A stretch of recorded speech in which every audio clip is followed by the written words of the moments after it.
Eating everything in moderation is ridiculous. We all have our favorite junk foods, and we all justify in our heads what moderation means for us. 2 slices of pizza may be considered moderate for most, but somebody with a binging disorder, a whole pie may be considered moderate. You wouldn't tell a recovering alcoholic to only have 1 drink a day, right? Some people can get away with moderation. Considering 42% of this country is obese, we should completely cut out the foods we know we shouldn't be eating. Focus on foods that are going to get us closer to our goals. This just continues to prove my point that people don't understand the difference between binge eating disorder and just overeating. So overeating is like, yeah, you're eating to the point where you feel pretty full, and maybe you are eating, 7 slices of pizza instead of 2. Not that 2 is the right number, but you get what I mean. Binge eating disorder is when you are eating an exorbitant amount of food still within a discrete period of time, so within about 2 hours, to the point where you're so uncomfortably full that you're in pain. And then a lot of times people continue to eat even once they've hit that painful point.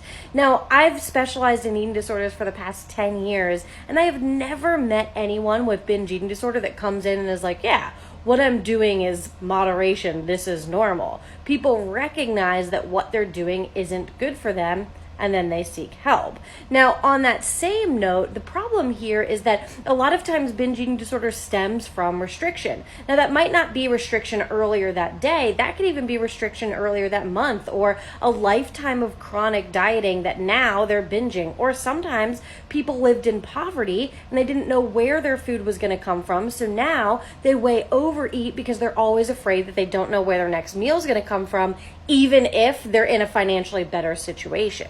Now, I don't say this lightly. Quite literally, the worst thing that you could do for binge eating disorder, or if you feel like you're addicted to a food, is cut it out entirely. Because what's happening there is the reason you feel that way is you've treated it as something super special. Like, oh my God, I only get ice cream on holidays, so on those holidays, I'm going to way overeat it. Whereas if you add it in moderation in your day-to-day, it's not going to feel like this, no pun intended, novelty that you have to way overeat.